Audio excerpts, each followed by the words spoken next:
Today it is my real pleasure to speak with Sophie Malahieude. Sophie, you are an emotional balance coach, yoga and Ayurveda consultant, and author of the book Beyond Emotions, Stop Letting Emotions Control You and Start Living with Love.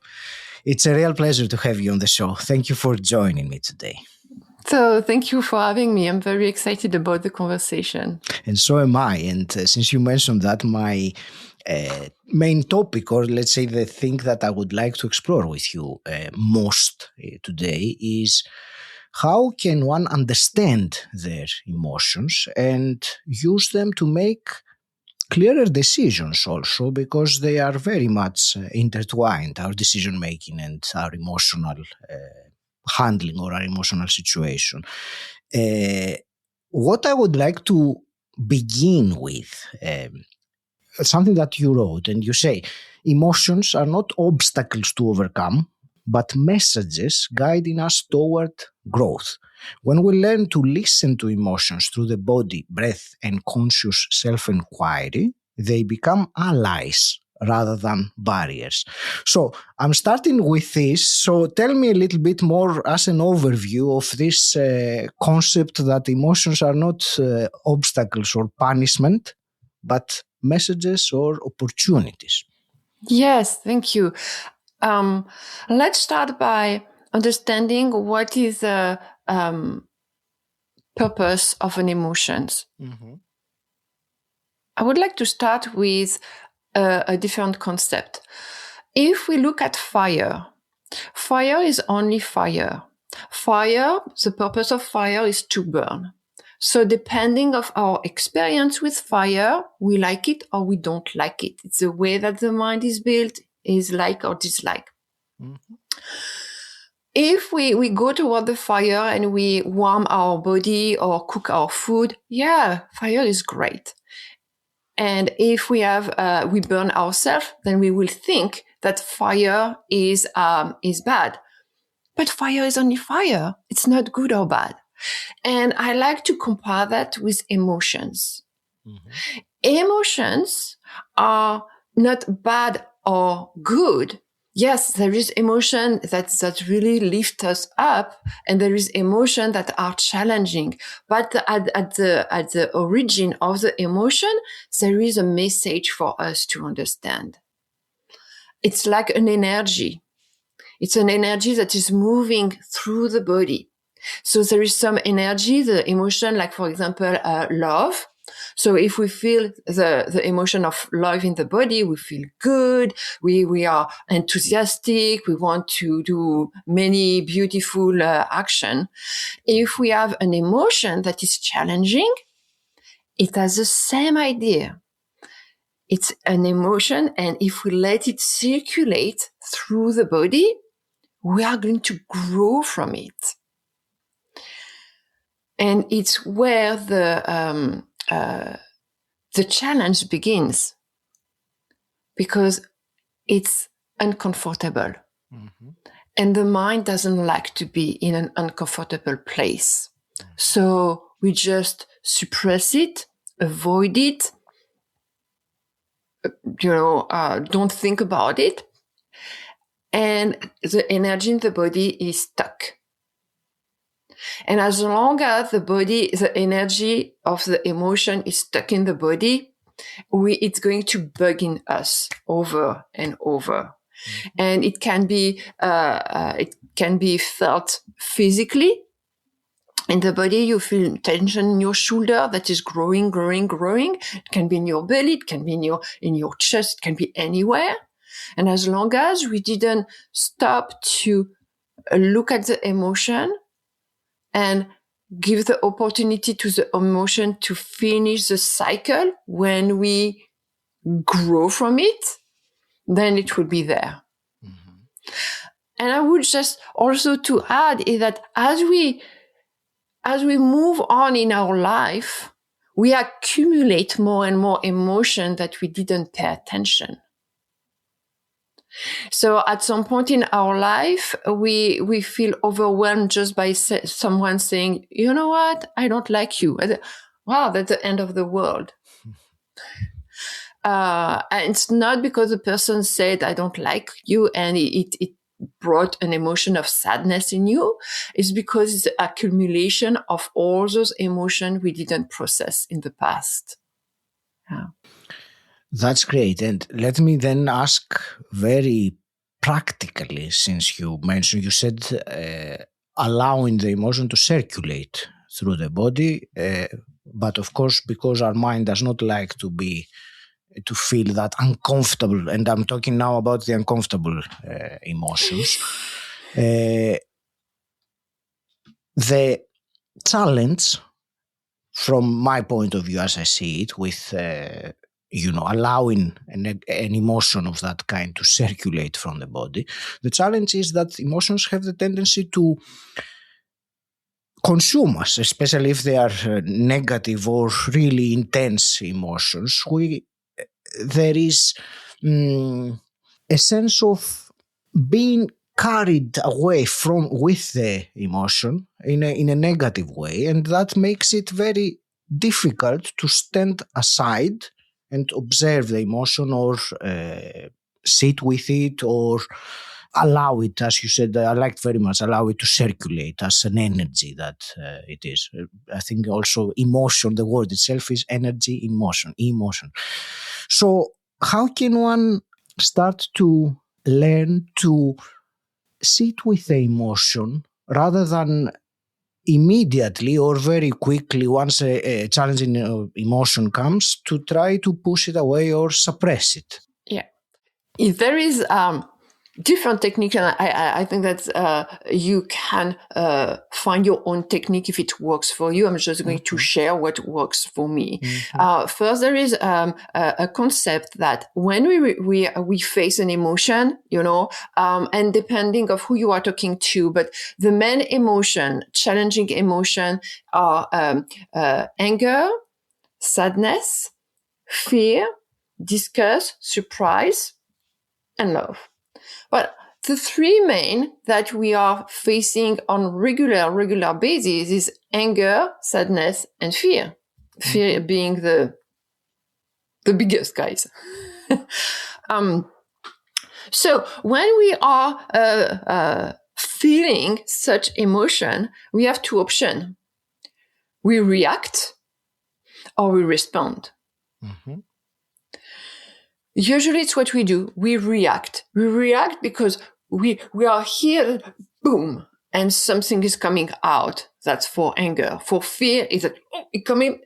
So how can we pause so we can choose how to respond? With the breath? The breath, and this is my background in yoga and Ayurveda. The breaths are 4 stages, if you want. There is an inhalation, a moment of pause, an exhalation, a moment of pause. Mm-hmm. The pause, we usually don't notice it in regular basis. It's always there. As something happened in our life. I have a great example. You are driving and there is a dog just running across the street. So what you have to do is be alert so you can brake. What is happening is that your breath is going to be faster. Your heartbeat is going to go faster as well. Why that? Because there is an emotion of fear. Fear a danger, you can kill the dog, you can create an accident, you can injure yourself, so any kind of fear. So anyway, fear at this moment is the impulse that is going to give you the ability to brake. So you brake, the dog go away, and you realize, oh wow, I was afraid. Name it. Name the emotion. There is nothing wrong of being afraid. We don't need to be brave. I was not afraid. I was just braking. No, name it. And at this moment, right there, then you, the breath. I inhale. I exhale. I inhale. I exhale. You do that 1 time, 3 times, 10 times. It doesn't matter. But you right away finish the process of the emotion. the fear that allowed you to break, help you to have, to keep you safe. Mm-hmm. Now finish the cycle. Then, okay, I was afraid, so name it, then push it away with your breath. And as you push it away, you come back to your steady self. Mm. And you will tell me it's very easy to understand with such a short time of fear. This is the same process with a stronger emotion. Well, there is no strong, not an emotion is not stronger than the other one, but something that is more personal, like grieving. If you grieve someone, there's a lot of emotion coming up. As you grieve the loss of someone, you can be angry, you can be sad, you can be fearful, you can have all that. And in between, you have even all those feeling of shame and regret and injustice and all that coming up. So it's add up and we don't know where to start. So the same thing is that we have this emotion that is stuck somewhere in the body and we don't know what to do with it. So first, breathe. Mm-hmm. Breathe, because when you breathe, you have to clarify your mind. And instead of reacting, you have to be responding. The example with the car and the dog is pretty straightforward, but through the breath, we can also be aware of the raising emotion. Mm-hmm. So I'm just going to share an example. When I was understanding, on my process to understand better my emotions, my children, they were young, and I had a 4-year-old at this time. And I was really, for a couple of days or weeks, I was just questioning myself, how come that I am angry most of the time, and I don't want to be angry with my children. It's not them to carry my burden. And I was observing myself. I was observing myself as much as I could. That was my only focus during the day, was when do I notice that I am angry? Not trying to not be angry, observing when I was getting angry. And I realized that when I was starting to be angry, I was sweating and my heart was starting to beat very fast. And I said, oh, well, I'm starting to be angry. Well, I was reacting still at that time, but I was not judging myself. I was observing myself. And so one day, my 4-year-old was thirsty. I gave him a glass and he slipped in his hand and he broke on the floor. And my first impulse was, I was not breathing. I hold my breath. And then at this moment when nothing is happening, I say, Sophie, you have a choice. You react and you scream at your child, or you choose another path. At that moment, I was not ready just to be super easy or cool. So I said to my son, you know what, Henry? Go in your room for 5 minutes and come back. And so he went in this room. 5 minutes later, he came back. So for the 5 minutes I was alone in my kitchen, I was breathing. Inhale through the nose, exhale through the nose. Yes, you are angry because you have to clean the house and you don't need this extra. I went through my story that was bringing me this anger. And at the end, I realized that it was not in purpose that my son broke the glass. So if I am angry, I was angry at what? Not at him.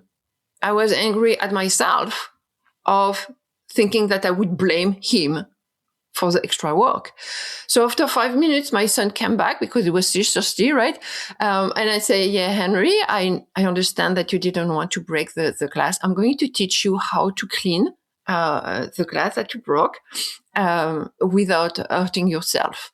And together we were cleaning the floor. We put all in the trash, and I gave him a glass of water, and it was it. And on that day, I realized that every time we react, we can choose to respond instead. It requires a little personal work of observation, not judging us for having emotions. It's okay to be angry. It's okay to be sad. It's okay to be fearful. What do I do? What do I want to do with that? Yeah. This is a great answer, and I took lots of things from it. So, as one thing that you said about responding rather than reacting to the emotion, and also you mentioned the techniques, the practical technique of observing on the breath, using the breath as a tool to. I liked also the fact that or the example of giving some time or postponing a conversation or something for even 5 minutes, which was enough in that case to process the emotion or even the story. And I think when you said about you went through the story that you had in your mind about what it means that your boy broke the glass.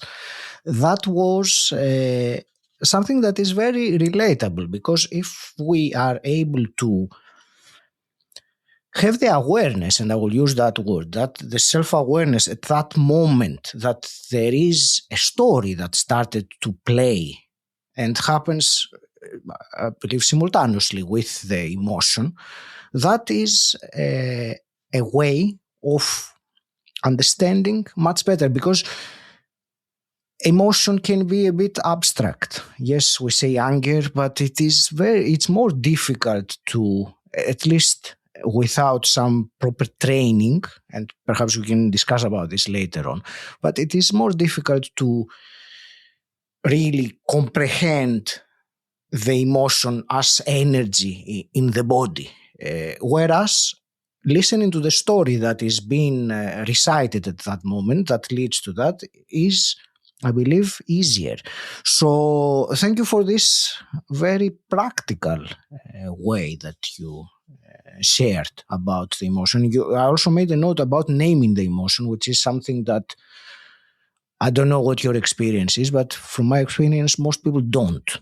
I mean, they might think about it, but explicitly naming it, now I feel angry, or now I feel depressed, or whatever it is something that helps because it gives a different level of clarity. You're dealing with something more specific rather than an abstract energy in the body that tends to hijack your attention and you respond.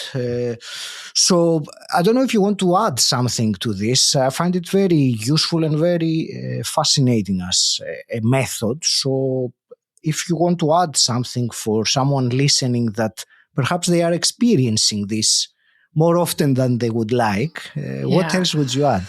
The mind has a tendency always to create stories.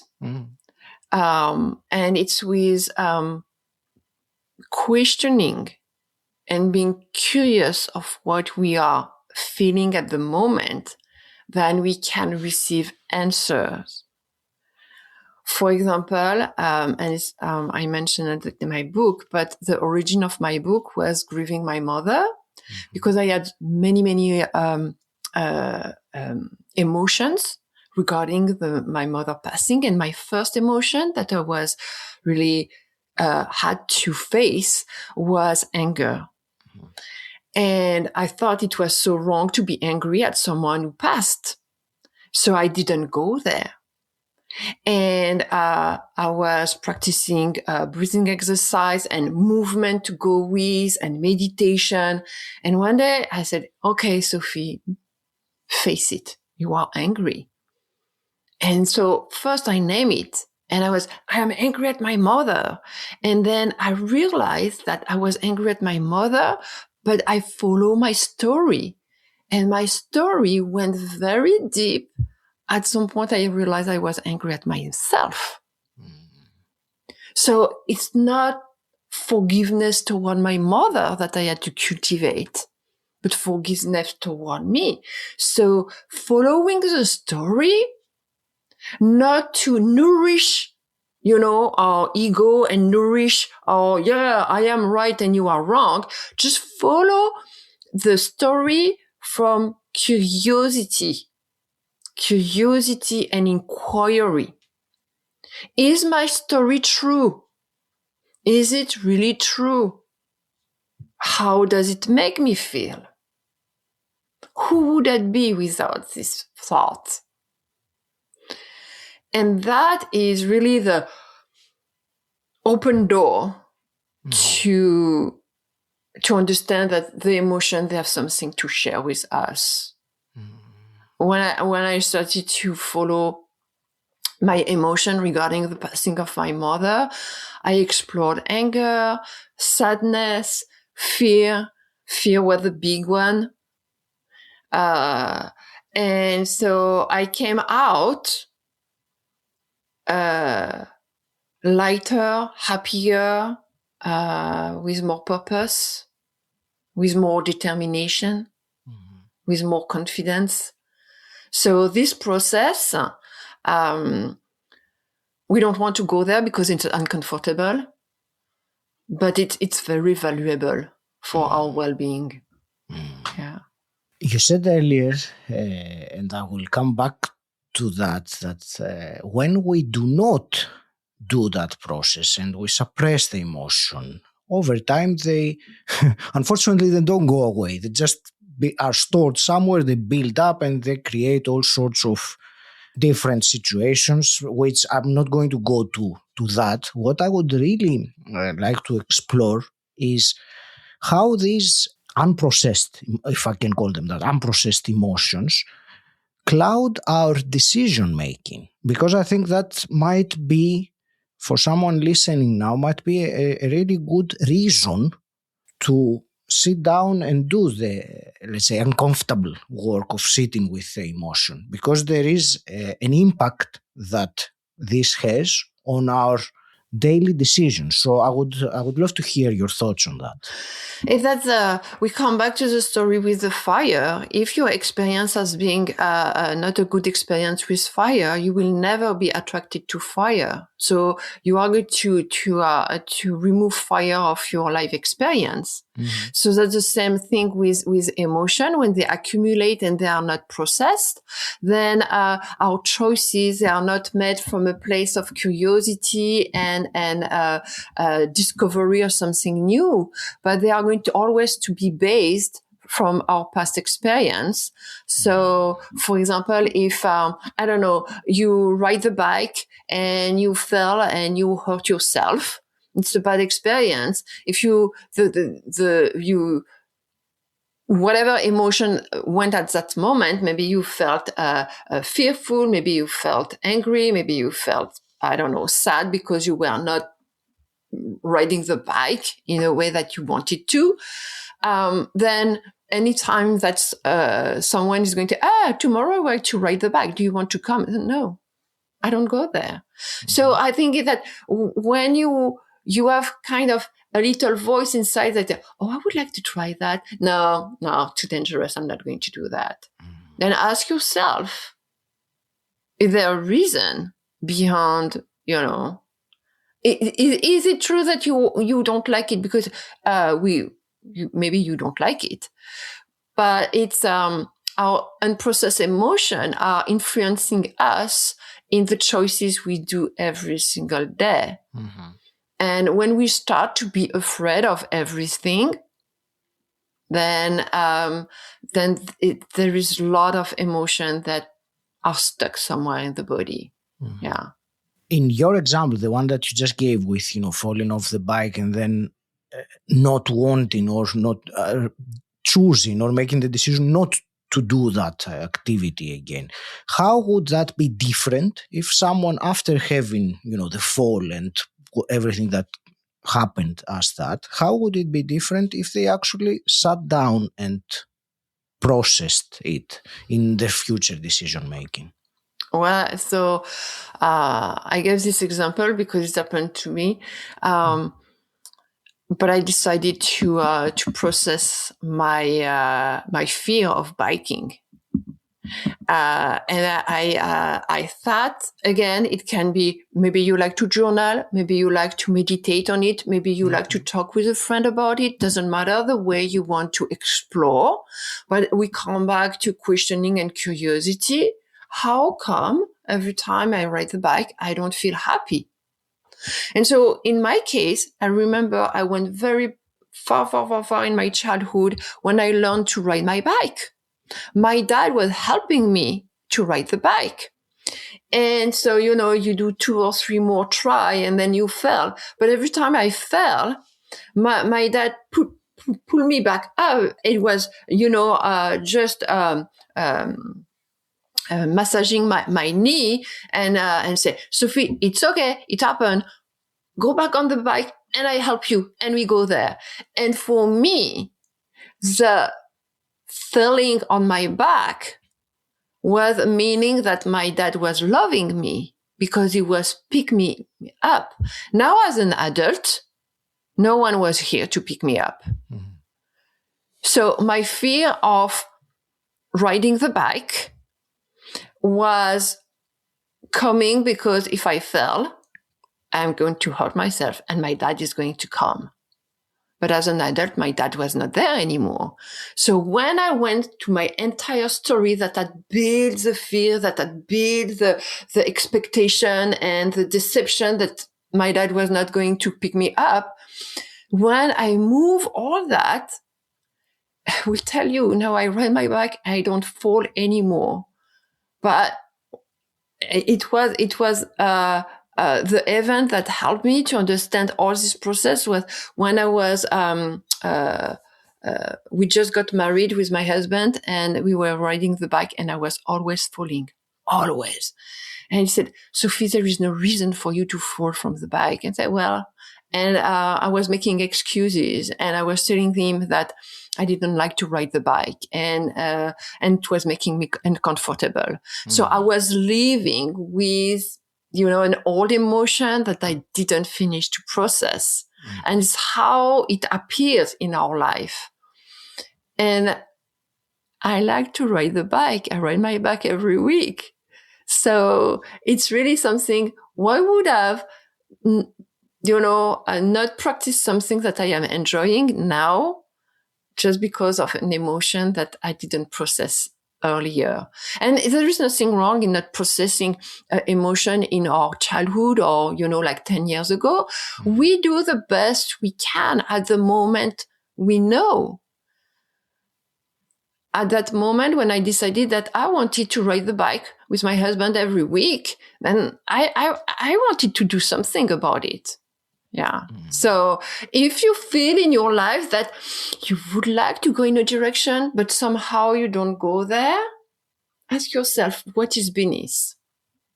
That's a great example and a great explanation also. And I appreciate the way that you described it.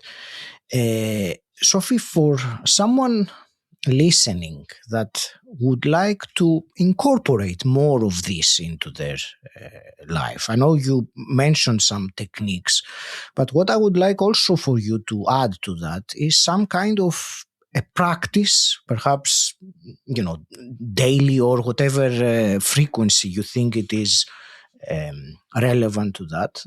So some kind of practice that one can do, perhaps before the emotion arises, so that when that time comes, we are better prepared to follow through and do the breathing, do the naming the emotion and all of those things that you mentioned. Yeah. Well, I have two techniques that I could share. The first one is having a moment of mindfulness during the day. So I'm just going to share something that everybody can do. everyone brush the teeth every day. Hopefully. Hopefully, yes. When you brush your teeth, instead of thinking of what you have to do the next day, of what you have to do later today, brush your teeth with awareness of what's going on. Feel the brush against the teeth. Be aware of the taste of the past that is on your toothbrush. Being mindful of brushing the teeth. The purpose of this exercise is that you come back in the present moment. When you are in the present moment, you feel, oh, wow, I am tense in my shoulder. Do I need to be tense now? I can relax my shoulder. And you keep brushing your teeth.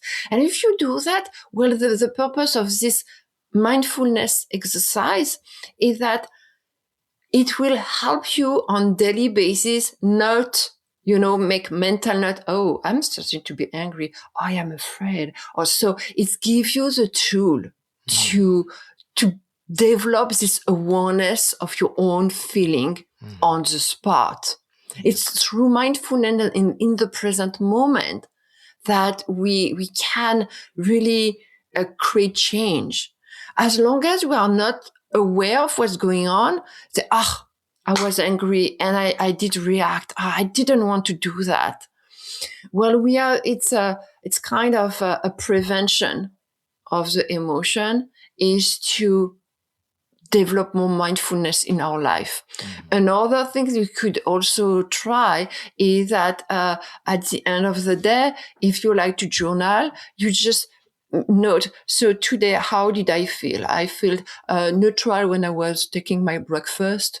I was feeling very happy when I met my friend. I was feeling stress at work. Define stress. What is stress? Oh, I was angry at this coworker and I was afraid of my boss. And then maybe at the beginning, you just note them, but maybe one day you think, how come I am afraid of my boss? And then you explore the emotion.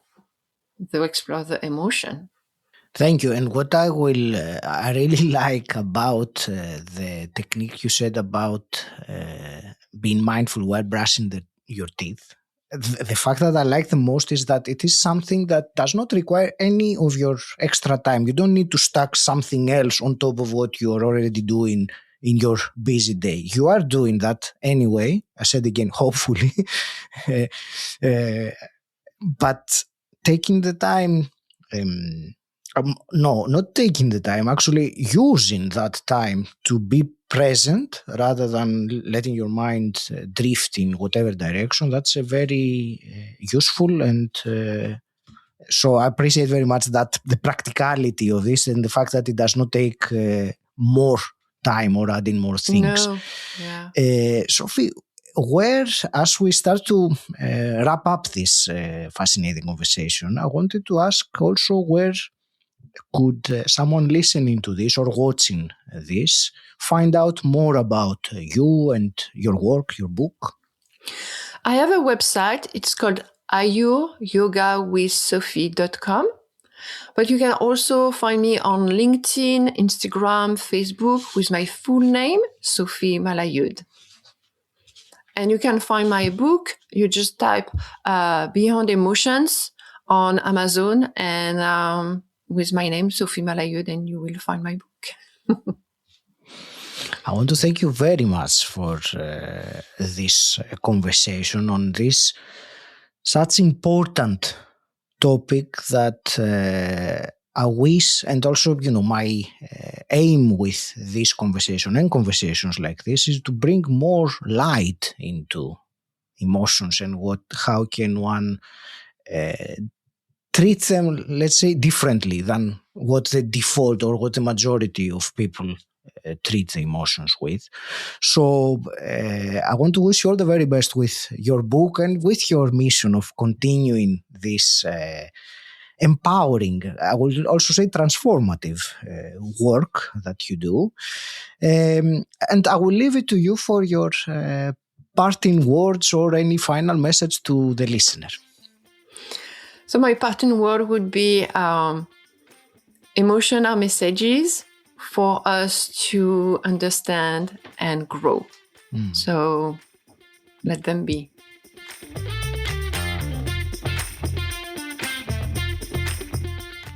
Until next time, stand out.